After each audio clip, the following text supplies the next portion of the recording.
The house had that quiet hum only big places have. Too much space, too few words. Our family dinner was halfway through when the air got heavy. The roast sat steaming on the long oak table, wine glasses clinked politely, and someone was talking about real estate in Bethesda. I sat at the far end, quiet as usual, carving through my salmon like I wasn't even there. I lived in that mansion, not just stayed there, lived, breathed, kept it from falling apart, paid bills when my parents were late, fixed pipes when the handyman didn't show, hosted birthdays, babysat my sister's twins, fed dogs that weren't mine. You do that long enough, you stop expecting thanks. But that evening, they went beyond silence. I caught my brother-in-law smirking. My older sister, Brooke, kept cutting me off mid-sentence, finishing thoughts I hadn't finished. I tried not to care. I told myself I was overreacting. Then she leaned in. "Your room stinks. Do you even clean it?" The laughter came slow, like people weren't sure if it was okay to laugh. But they did. Even Dad, shaking his head with that half grin he reserves for sitcom reruns. I froze. A pit in my stomach dropped. My fork paused mid-air. Brooke just sipped her wine like nothing happened. I smiled. It hurt to do it, but I smiled. Guess I should light a candle. It wasn't what she said, it was where she said it. In front of everyone. Like my space, the only corner I had in this oversized memory box of a house was a joke. Like I was the joke. Later that night, I curled up in bed, staring at the ceiling. My phone buzzed. I should have put it down. Should have just slept. Brooke had posted a photo, me, blurry in the background during dinner, reaching for the mashed potatoes, captioned, "Can't even breathe in that place, #stinky palace." The comments poured in. Her husband, laughing emojis. My cousin Jake. "Bet the mildew is alive in there." A few high school friends chimed in. One wrote, "Bro, I remember her locker smelled too LOL." Another added a rat emoji. I didn't cry. I didn't throw the phone. I just stared. Something in me twisted. I had paid for the plumbing in this house 2 winters ago. When the boiler broke, I was the one in the crawl space with a flashlight, not her. When Mom's credit card maxed out, it was my savings that floated them. I never asked for a word of gratitude. But this, I gave them everything, I whispered. And they gave me this. The lamp cast a dull glow across the room. I looked around. My things weren't glamorous. An old photo of me holding Brooke's baby when she had postpartum. A drawer full of receipts from groceries I bought for family cookouts. Handmade ornaments from Christmases I hosted alone. Maybe they never respected me, I said, louder now. Maybe they just used me.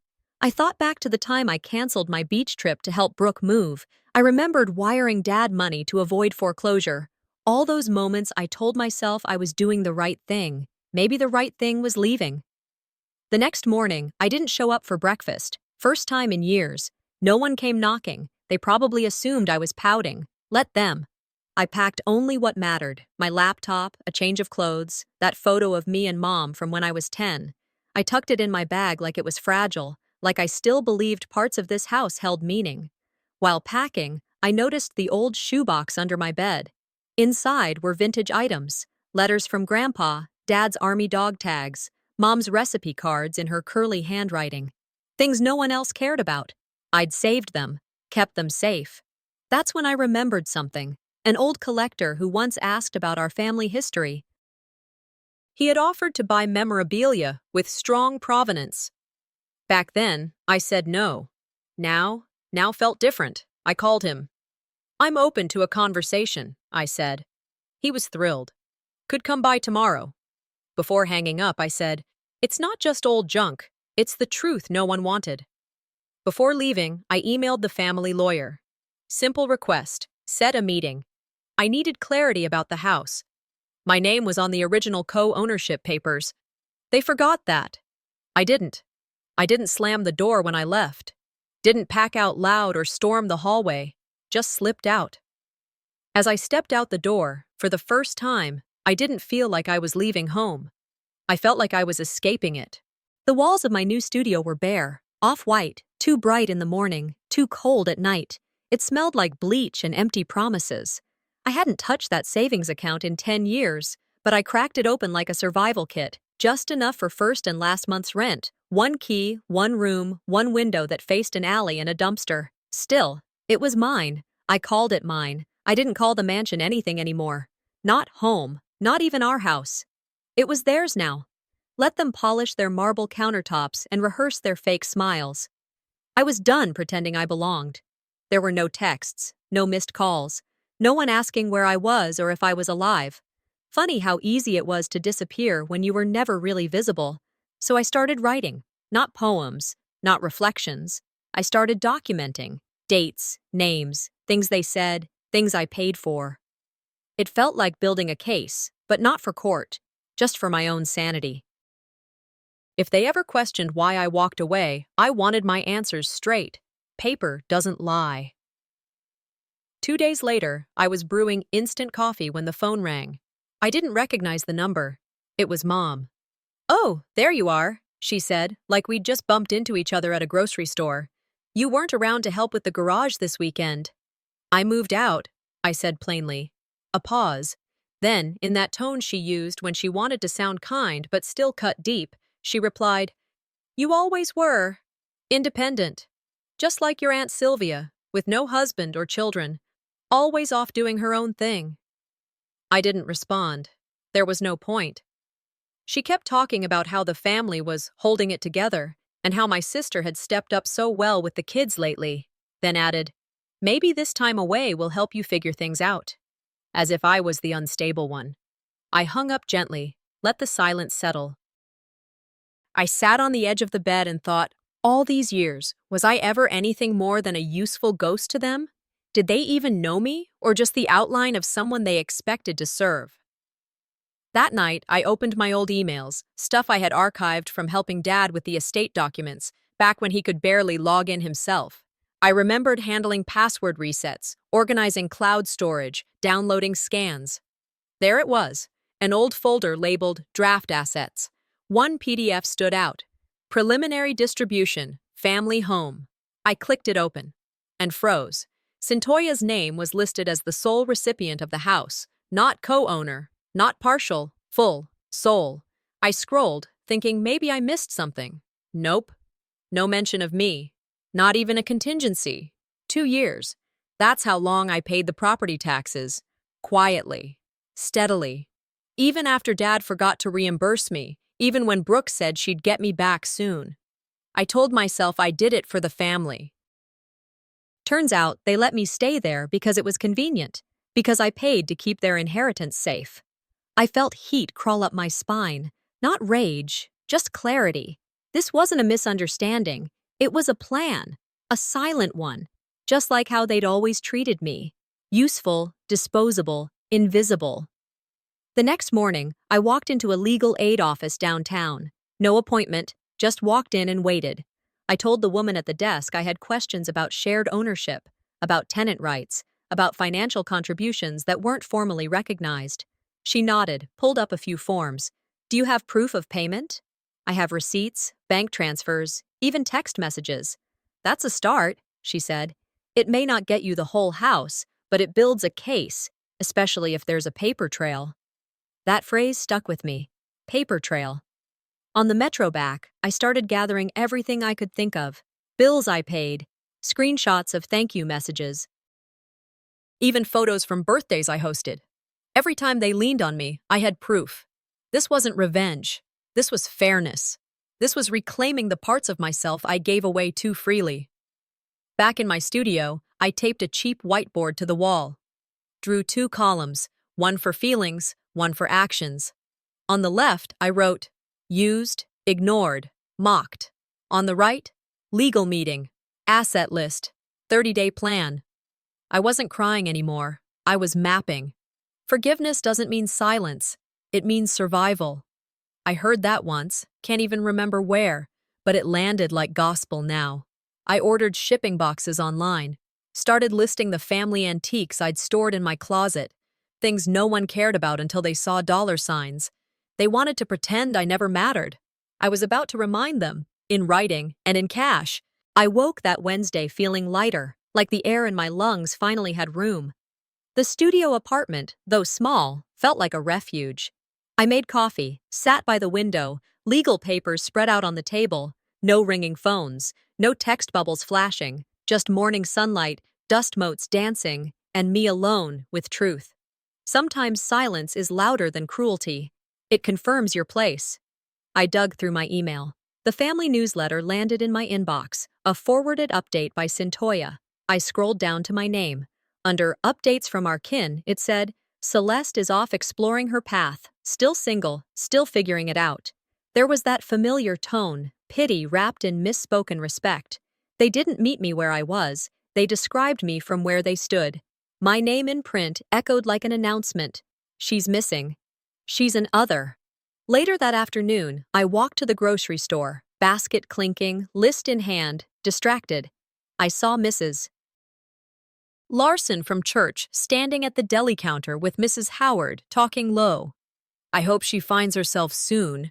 That girl was always different. Their words hit warm, then cold. I pretended to examine tomatoes. I heard them laugh quietly. My heartbeat was even, but inside something fractured. They erased me from the table, then rewrote my life without asking. Home was dimmer than I remembered. Then the voicemail came, Dad's voice, expecting someone else. He said, "Well, at least she ain't stinking up the place anymore," followed by laughter. My stomach clenched. That joke, one I had heard before, only whispered, now recorded. Voicemail ended. I didn't delete it immediately. I stared at my phone. No tears, just bitterness sharpened into clarity. I picked up my journal, pen hovering, wrote one sentence. They wrote me out. Now I write the terms. I didn't paste back into group chats. I didn't replay old messages. I cleaned shared drives I created years ago. Blocked passive-aggressive emails that went nowhere but hurt. I drafted a letter of intent, co-ownership, my name in legal papers, respect that doesn't need permission. I pulled up deeds, tax receipts, the documents they forgot I had access to. I built a map of what is mine, what was taken, what remains. In that evening hush, I stood in front of my mirror. No apology yet, no justification, just promise. No more footnote, not invisible. I decide I own my space, my story, my name. Not because they said it, but because I've always earned it. They drew the first line. I just made mine permanent. The text came late Friday afternoon, just as I was packing up receipts from the week's legal errands. It was from my sister. Dinner at Rose's tonight. Family only. Time to clear the air. I stared at it for a good minute, then read it again. Same tone, same performance. Still, something in me said, go. Not to reconnect, just to watch, up close, what they thought they were hiding. I brought flowers, not for her, not for anyone, just a gesture for the table, neutral, like a flag held loosely before war.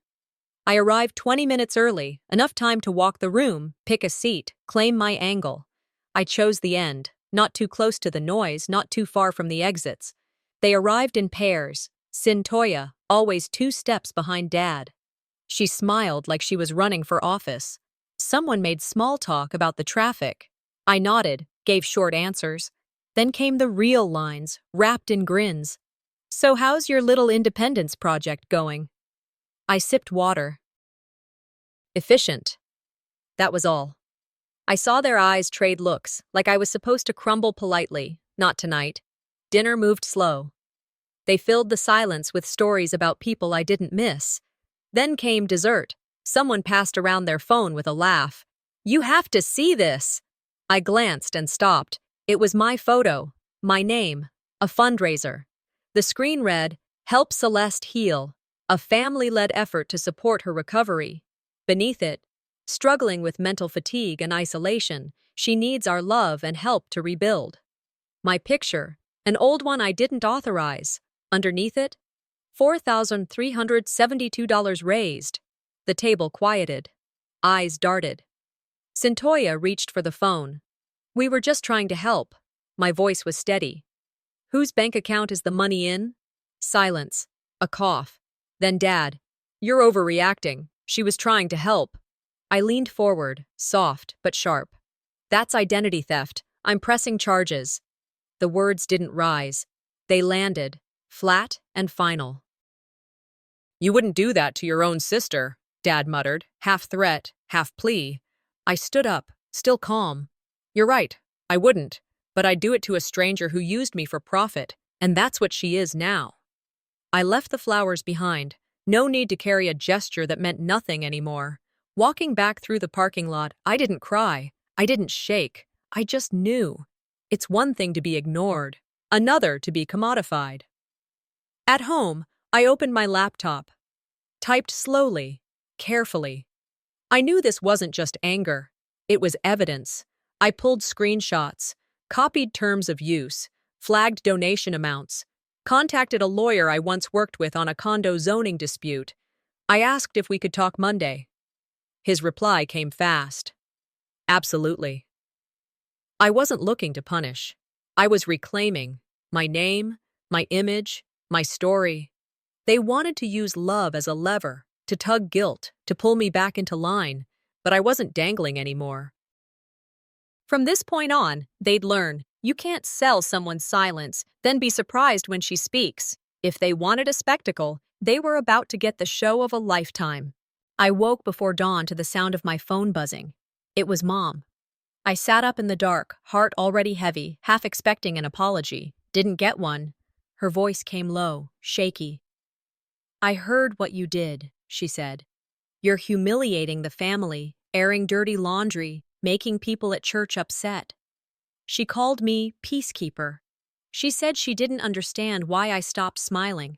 That silence had turned cruel. I swallowed hard. This wasn't concern. It was accusation. I stayed quiet. I let her words settle. The guilt trips, the "did you ever think about us" lines, they landed like soft knives. But I didn't cry, didn't beg, just listened. I let the distance between us, the apartment walls, hold me steady. Later that morning, a message from Darren, my ex. They invited me to talk to you, he wrote, trying to sound calm, but it's still family business. They said I was unstable, that I needed someone to reel me back in. I remembered our divorce, amicable mostly, grown-ups. Now I feel violated, watching them use him like a pawn without telling me. He said, they made it sound like you're falling apart. I typed, then deleted. I'm not what they say. I made choices. I built proof. But instead of admitting you were wrong, you distort history. That's what hurts most. Afternoon came, as still as a waiting room. Then the knock. Mom at the door. I let her in. It felt right to face it. She stood stiff, eyes wild with something between regret and defense. She whispered about jealousy, about how Cintoya deserved trust, how I was never satisfied with what I had. Then she said it. You were always jealous of your sister's ability to lead. I held back. Let the truth in her voice peel back the lies. She let slip. Financial records changed, blurred numbers in the ledger she once showed me. Teens ruled by zero-sum thinking. They let Cintoya pretend ownership, pretend stewardship. And I stood in corners, picking up fallen crumbs, believing my name was with them. I interrupted, soft but firm. You don't get to say I broke the family. I just stopped lying for it. My voice echoed in that narrow hallway, over coats hanging, over muted light. I handed her the lawyer's letter, typed, stamped, a cease and desist, notice of intent, my name on documents, my evidence, my stake. Her face sagged, not with anger, but heavy recognition. She thought power was hers because I stayed, but staying withheld is not loyalty. It's being complicit in my erasure. I closed her out gently. No slam, just a closing door that meant finality. Sitting on the floor outside that apartment, knees against the wall, I breathed. Legs trembled not with fear, but with release. I realized something essential. I never yelled. I never demanded. I removed myself. I drew the line. I thought of something I once read. Peace without truth is just a quiet war. Tonight, there was no peace. There was truth. I spread the case files around me, legal notices, property deeds, old tax bills, phone records. Not to amass proof for revenge, for dignity, for recognition. They thought I'd stay quiet. They thought love and silence were the same. If they thought I'd stay quiet after that, they never knew me at all. I was asleep, but the knock pulled me from dreams. 2 officers stood under the hallway light, faces folded with concern. "There's been a report," one said. "A concern about your well-being." I swallowed. Heard the words. Anonymous tip. Mental health crisis. It felt like betrayal dressed up like care. I let them in. They asked if everything was okay. I showed them nothing but respect. I opened doors, let them look. On my phone, I recorded every question. I didn't explain. I didn't collapse. They left with no report filed. But something inside me cracked anyway. At the station later, I sat across the lawyer who smelled of civility. "This could be harassment," she said, reaching for my hand. "You've been documented paying bills, maintaining property, respecting others. You have a defense." I nodded, but the word defense tasted hollow. Because upstairs in HR, someone was planting seeds of doubt. That afternoon, HR called. They needed to talk about an anonymous complaint. So emotional instability, inappropriate behavior at work. I listened. I said calm things. Things I meant but didn't shout. I checked my pulse. I told them I'd provide all context, that I made choices. Sure, I'd had sleepless nights, but instability? That belongs to the people who built lies with paper and posture. Back home, the pattern got loud in the silence. Wellness check. HR complaint. GoFundMe claim. Mother's guilt trip. It wasn't random. It was orchestration. So I built a timeline. Each event plotted. Names. Dates. Messages. A friend in law enforcement told me wellness checks can be traced to whoever made the call. I marked the email headers. The voicemail metadata. I requested subpoenas. I didn't demand vengeance. I demanded truth. That night, Tina reached out. She said she overheard a call. Cintoya talking with a mutual friend, planning the smear. Tina sent a voice note, brittle and short. I saved it. That voice, wobbly with guilt, the only crack in their armor. It reminded me, this wasn't just about being hurt, it was about being seen. I printed the evidence folder, the house deeds, the payment receipts, old thread of text messages, screenshots. I called the attorney again. "Yes, we file," I said. "Yes, we hold everyone to what they did, not what they said." There's a strange peace when you turn rage into paperwork, when you build proof instead of choking on spite. The quiet resistance becomes resolve, cold, deliberate. They thought I'd crumble from outcry. They thought I'd blur their lies. They thought silence would humble me. But I don't forget, I document. The next time they knock, I won't be the one answering. I'll be the one holding the warrant. I pulled up to the mansion under a twilight sky. The lights strung across the entrance glowed like promise, velvet, hopeful. Velma's gala fundraiser was buzzing. I stepped out of the car carefully, scarf tight around my neck.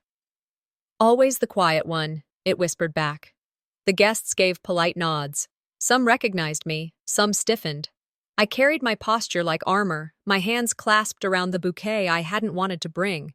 But because manners still mattered, I did. Velma spotted me first. Her smile was smooth. Introduced me to her friends. Celeste Short, our quiet supporter. Quiet, yes. But tonight I planned on speaking. I listened. Small talk floated. Who came? Who donated? Who looked good? I watched Dad laugh at a joke I wasn't in. I saw Cintoya position herself near the microphone. Everything rehearsed. A guest said, "That scarf, that's vintage, sentimental." I nodded. Velma leaned close. "It's old now. Not everyone appreciates vintage stories." The words dripped. The scarf fell. Server bumped into me. I caught it. Felt fraying threads, loosened stitches. Shame didn't bite. It opened my eyes. I tucked the thing into my purse. Not worn, just carried. Because it belonged to me. Velma called Mother to the stage. She stood, hands shaking, voice thick. Pulled a framed photo. It was old. Me, as a child, near the edges, often cropped in later prints. In the photo, I stood next to Cintoya. but printed portraits in the hall never showed me. Now they held this one high. "Here when things began," Mother said. She placed it where everyone could see. The hush was deep, the audience leaning in. Velma's face went still. I walked forward. Calm. "Thank you, Mom. It's nice to finally be seen." I raised my phone. Invites, property records, text chains, evidence in light. "We shouldn't have needed display photo to prove I existed here." Some clapped sarcastically. Father shifted weight. Velma's grin fell sharp. I looked at them, all the chairs, the tables, the mission speeches, the auction, painted over my name. "Tonight isn't about your narrative, it's about truth." They fell silent. Auction paused. The host dropped cues. Patrons exchanged pity looks, shame. A woman from the board said, "I didn't realize." Velma tried a line. "Family always should come together." But it sounded rehearsed, hollow. I left the stage, scarf now draped over my arm, not a statement of loss, but ownership. Back in my apartment, I stood in front of the mirror. The photo hung in mind, the threads of that scarf, the eyes that pretended not to see me. Marlene texted, "You changed everything." I typed back, "I did what needed doing."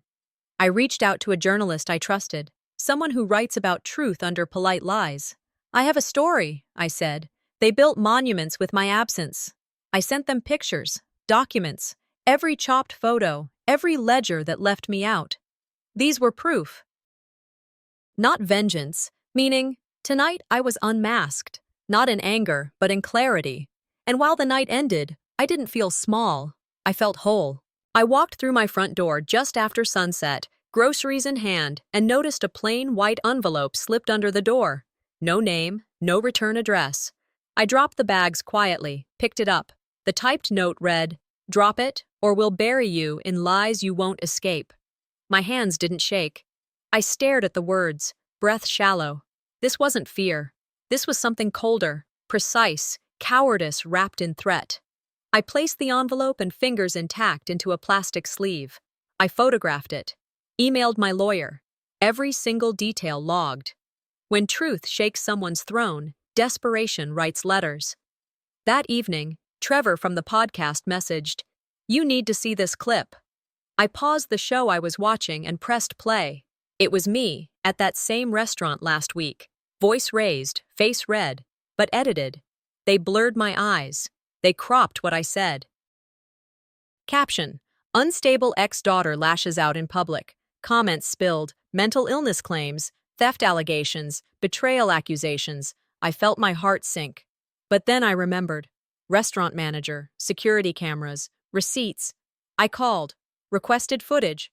Unedited version. It wasn't just rumors. It was character assassination.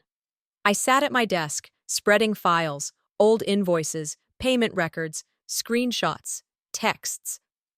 I drafted a cease and desist for the media profiles that shared the clip. Wrote a statement, not angry, but clear. Trevor offered me a spot on his show to correct the story. I agreed, but only if it's live. If they define me without permission, I'll hold the pen. I typed with hands steady. I sent images. Then I set the interview. When I spoke on Trevor's podcast, I laid out every detail. The fundraiser fraud, the ownership disputes, the smear video. I read messages, shared proof. This isn't for revenge. This is correction. I saw the shift in his listeners' voices. They asked questions, sent messages. A few said they felt ashamed for believing the lie. One, even someone I didn't expect, called her out in the chat. "Silence has always been their weapon," I said. "My words are mine." Afterwards, I was invited to a community center event about truth and digital safety. People listened. Someone came up to me afterwards and said, "They tried to erase you, but now we all see you." It wasn't loud, not viral in the way the fundraiser was, but it felt real.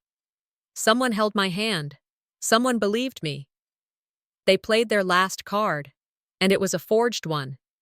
And just when I thought they'd exhausted every weapon, they proved me wrong. Sunlight slipped through the curtains in my apartment, soft and relentless. I woke, heart already pounding from dreams, from plans I'd made in the dark. I sat at the edge of the bed, coffee in hand, legal documents laid out across my desk, settlement papers, affidavits, video clips, photos. The scarf, folded, quiet, lay beside them. Always the quiet one. Memory stung. I touched it, felt the worn stitches, the echo of all the times I tolerated being unseen. No more quiet. I drove into the courthouse lobby, the early morning light reflecting off marble floors. Faces turned when I entered, some curious, some grudging respect. Velma stood near the glass doors, legal team behind her. I straightened my shoulders. The lawyer slid me the papers. I read aloud. Ownership, rights, clauses adjusted. My name. No footnote, no gloss. Velma offered a thin apology, words that hovered in the open like smoke. I held myself steady. I accepted the papers, but none of the gestures. Truth needed no apology. After the signatures, I drove to the mansion. Gun smoke from kitchen fireplaces drifted through windows. Flowers in pots wilted yet still proud. I walked the main hallway, the one I cleaned, organized, lit for others' smiles. I paused at a portrait, one where I'd been cropped out for years. Now it hung full frame, me, as a child, included. The tapestry of family history had me in it. The scarf was placed beneath it, soft on wood, a symbol, not burden. Velma found me in the drawing room. Her congratulations felt distant.